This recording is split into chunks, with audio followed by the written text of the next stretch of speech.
Nos han vendido una mentira durante siglos. Si abres cualquier libro de historia escolar, el mapa de la América colonial aparece pintado casi en su totalidad de un solo color, el rojo del Imperio Español. Nos contaron que un puñado de hombres con barbas, armaduras de acero y arcabuces lograron someter a millones de personas en cuestión de años. Que los imperios cayeron como castillos de naipes. Pero, ¿y si te dijera que ese mapa es falso?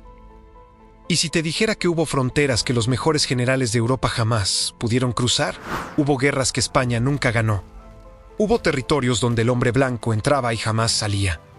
Desde las selvas impenetrables del Amazonas hasta los fríos bosques del sur de Chile. Existió una resistencia feroz que duró no años, sino siglos. En los próximos minutos, vamos a borrar la historia de los vencedores para contarte la de los invencibles.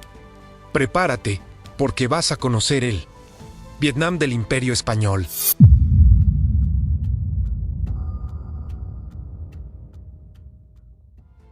La imagen popular es esta: Colón llega, Cortés toma México, Pizarro toma Perú, y fin de la historia. Todos hablar español y rezar en latín, pero la realidad logística era una pesadilla. Imagina ser un soldado español en el siglo XVI. Estás a 10.000 kilómetros de casa, con una armadura que pesa 20 kilos. Subiendo los Alpes a 4.000 metros de altura o metido en un pantano lleno de enfermedades. Los pueblos indígenas jugaban en casa. Conocían cada cueva, cada planta venenosa y cada atajo. La conquista no fue un evento, fue una guerra de desgaste eterno. Y aunque las enfermedades, como la viruela, diezmaron a la población nativa, siendo el arma biológica involuntaria más letal, los que sobrevivieron se adaptaron y aprendieron a matar al invasor. Empecemos en el corazón de los Andes, tras la muerte de Atahualpa. Los españoles creyeron que tenían el control total. Pusieron en el trono a un inca títere, Manco Inca, pensando que lo manejarían a su antojo. Grave error. Manco Inca vio los abusos, el robo de oro y el maltrato a sus mujeres. Y en secreto, organizó uno de los ejércitos más grandes de la historia de América. En 1536, Manco Inca escapó y regresó con más de 100.000 guerreros. Cercaron Cusco. Los cronistas españoles de la época escribieron que estaban rodeados por un mar de enemigos. Prendieron fuego a la ciudad. Los españoles, arrinconados en la plaza central, rezaban esperando la muerte. Solo la llegada de refuerzos de última hora y las divisiones internas indígenas salvaron a los conquistadores. Pero Manco Inca no se rindió. Se retiró a la selva alta, a Vilcabamba.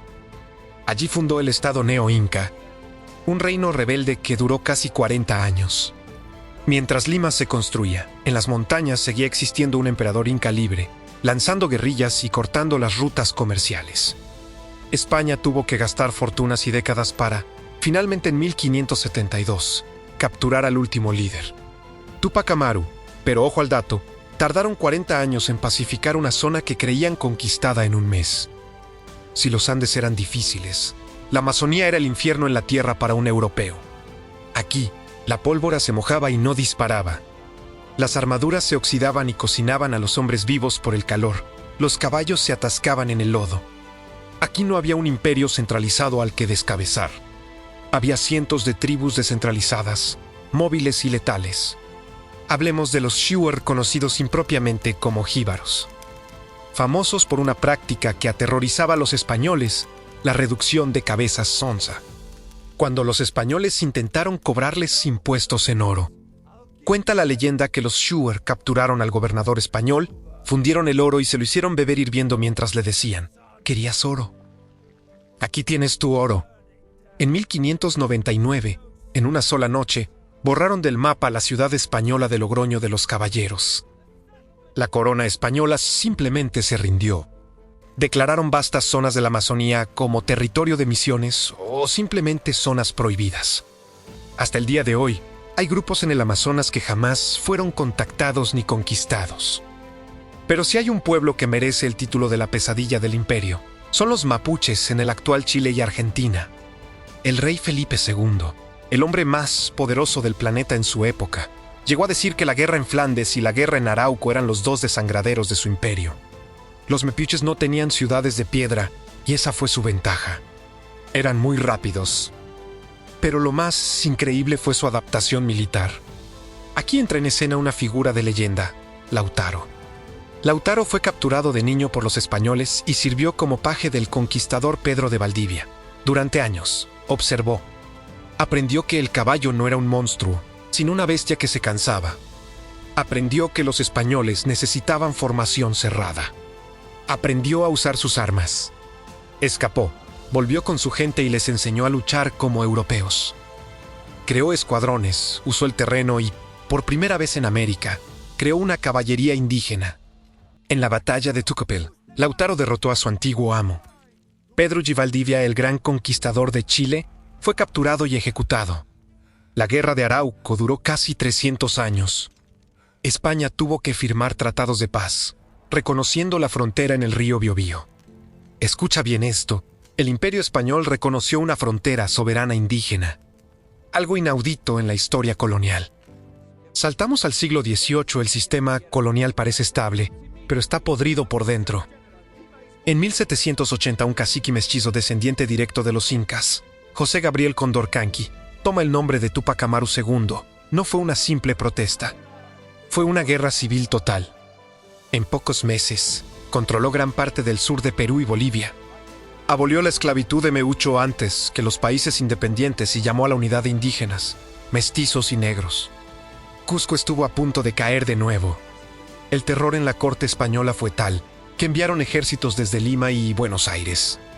Túpac Amaru II fue traicionado y capturado. Su ejecución fue una de las más brutales jamás registradas. Intentaron descuartizarlo con 4 caballos y al no poder por su fortaleza física, lo tuvieron que decapitar. Pensaron que matando al hombre mataban la idea. Pero como él mismo dijo, volveré y seré millones. Su rebelión hirió de muerte al sistema colonial y sembró la semilla de la independencia que llegaría unas décadas después. La conquista de Sudamérica no terminó en el siglo XVI. De hecho, podríamos decir que nunca fue total. España dominó las ciudades, las costas y los valles productivos. Pero las montañas, las selvas profundas y el sur indómito siempre pertenecieron a la resistencia. Hoy, cuando escuchas hablar guaraní en Paraguay, quechua en Perú o mapudungún en Chile, cuando ves las banderas huipala ondeando, estás viendo el resultado de esa guerra. No fueron pueblos vencidos. Fueron pueblos que obligaron al imperio más grande del mundo a detenerse, a negociar y, en muchos casos, a retroceder. La historia la escriben los vencedores, sí, pero la supervivencia la ganaron los que resistieron. Gracias por acompañarnos en este viaje por la historia oculta. Si te ha gustado, suscríbete y dime en los comentarios qué otra historia olvidada de tu país deberíamos contar.